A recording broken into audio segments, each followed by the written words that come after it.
Producción de espárragos. Este tema está dividido en 4 partes y, como decimos en todos los temas, simplemente son un punteo de los contenidos mínimos y de algunos aspectos que consideramos importantes o quizá un poco más dificultosos de entender. Para poder comprender todo el tema, en este caso la producción de espárragos, tenemos que recurrir al manual de producción de hortalizas y estudiarlo desde allí donde está completo el tema. Los espárragos en general consideramos los espárragos verdes y los espárragos blancos, a pesar que hay otros.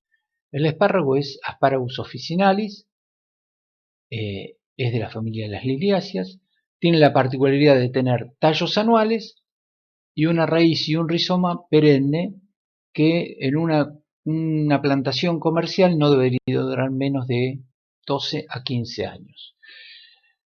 Es una planta dioica con el número básico de cromosomas 10.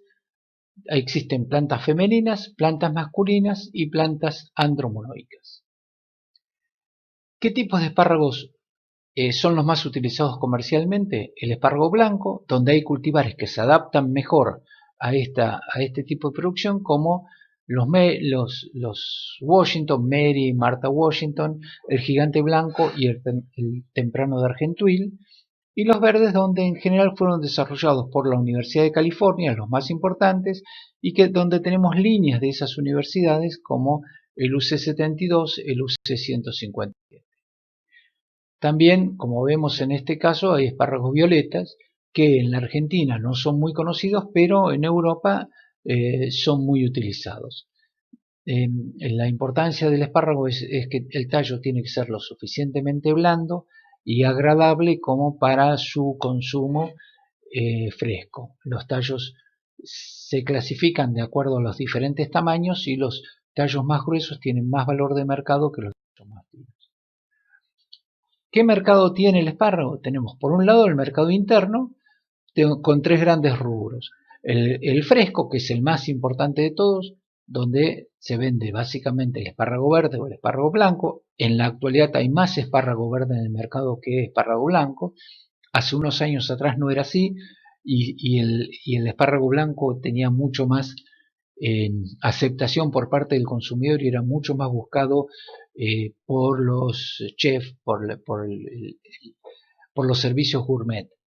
El congelado, que permite prolongar la conservación y utilizar los momentos en los cuales no hay producción, y la industria, que la mayoría es la del enlatado.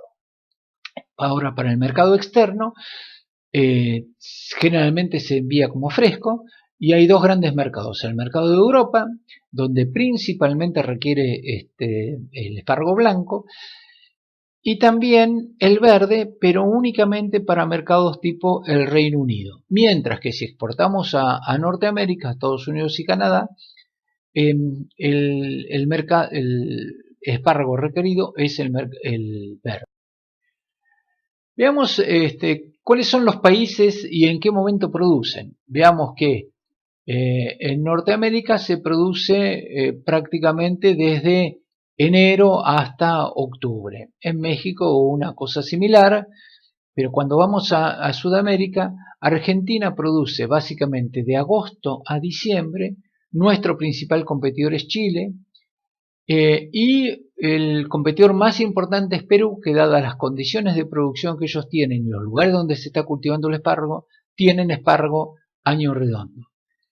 Y a su vez han logrado rendimientos muy altos, de alrededor de 12.000, 12.500 kilos de espárrago por hectárea, mientras que nosotros estaríamos alrededor de 5.000, 5.500 kilos por hectárea. El resto de países, como podemos ver, están todos con una situación similar a la nuestra.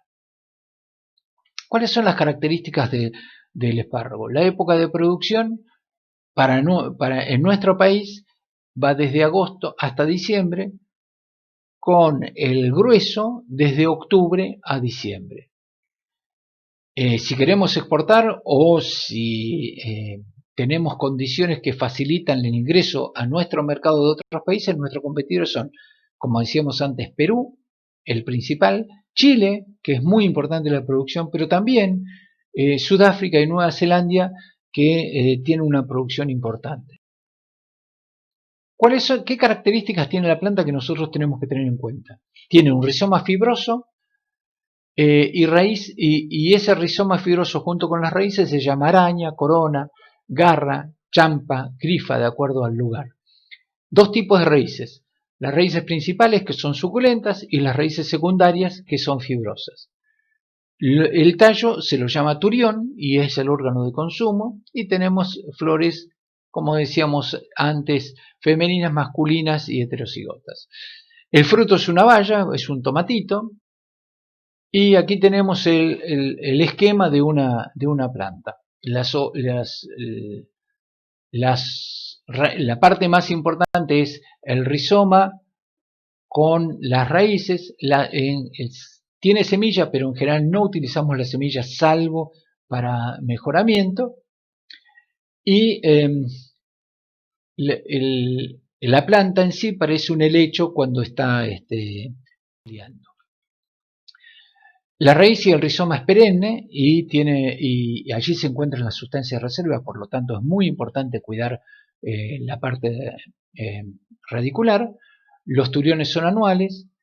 Si yo quiero hacer germinar la semilla, no tiene latencia y un poder germinativo de mayor del 90%.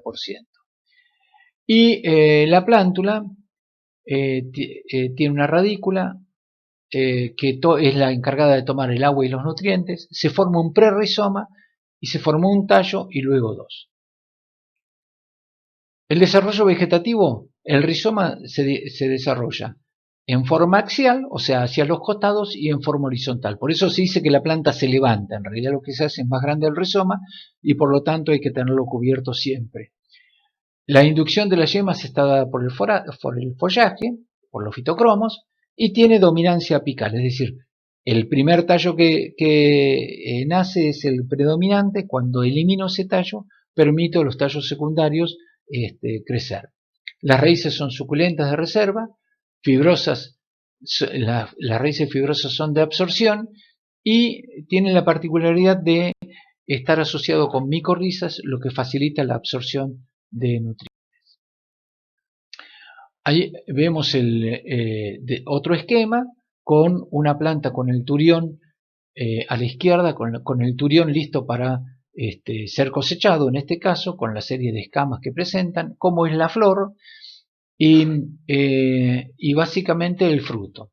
De este fruto nosotros lo que hacemos es sacar las semillas, que reitero, tiene por un lado el valor genético, pero por otro lado cuando yo tengo un cultivar que se autopoliniza, tengo de esa semilla voy a hacer las plántulas para poder reproducir el espárrago. El crecimiento de los turiones, ¿por qué se da? Por temperatura, por eso lo tenemos de agosto a diciembre. Reiteramos que tiene dominancia apical y hay una correlación entre el tipo de yema y el grosor del turión. Y la ramificación se produce con temperatura. Hay un punto en el cual a una alta temperatura el turión empieza a ramificar muy rápidamente y pierde el valor comercial. El balance de carbohidratos que tenemos que saber que es fundamental es que el turión usa reservas y tiene una tasa de respiración y de crecimiento altas, o sea, es netamente toma reservas. Para poder recuperar las reservas nosotros necesitamos que haya 3 meses de hoja como para que esas reservas sean almacenadas por las raíces y por el rizoma. Y durante el invierno la protección que tiene la planta es transformar el almidón en azúcares, lo que le permite sobrellevar inviernos duros, inviernos muy fríos. En cuanto a la nutrición mineral, el elemento más importante que hay que saber es que la nutrición se produce siempre y cuando haya follaje. ¿Por qué? Porque necesitamos transpiración.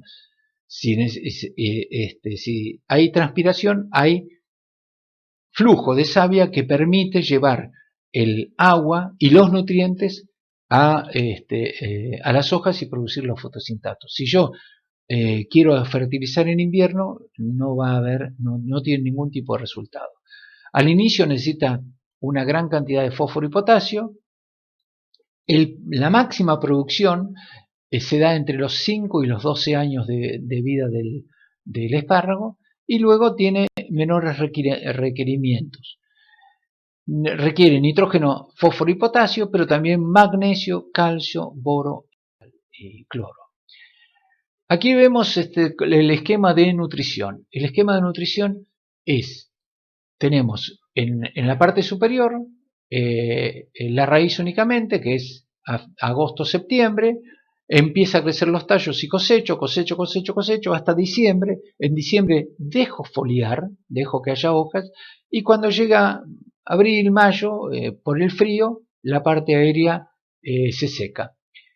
Entonces, ¿cuál es? Mientras estamos generando los turiones, estamos consumiendo todos los carbohidratos que tenemos de reserva, que los tenemos en las raíces. Cuando hacemos foliar, aumenta el nivel de carbohidratos dentro de las raíces, que son la reserva para el año próximo. Y si veamos en la absorción, en el último gráfico, la absorción de elementos nutritivos, vamos a ver que a partir de diciembre es cuando tenemos la mayor absorción, que es cuando tenemos hoja y permitimos la recomposición de las sustancias de reserva en la planta. ¿Qué requerimientos edáficos tenemos? Necesitamos una muy buena textura en lo posible, que los suelos estén aireados, que los suelos sean profundos, porque las raíces de espárrago profundizan mucho y aparte nosotros vamos a colocar la planta a una determinada profundidad, que tenga una adecuada cantidad de materia orgánica, que siempre actúa como buffer para permitir mantener la humedad y permitir la liberación de nutrientes. El pH, el ideal está entre 5,5 y 6, y es una planta que es alelópata, o sea, no permite otros cultivos ser de ellos. En cuanto al clima, necesita bajas temperaturas invernales para cumplir su ciclo, y es sensible a la sequía y altas temperaturas, que se hace un efecto como si fuera el de las bajas temperaturas invernales.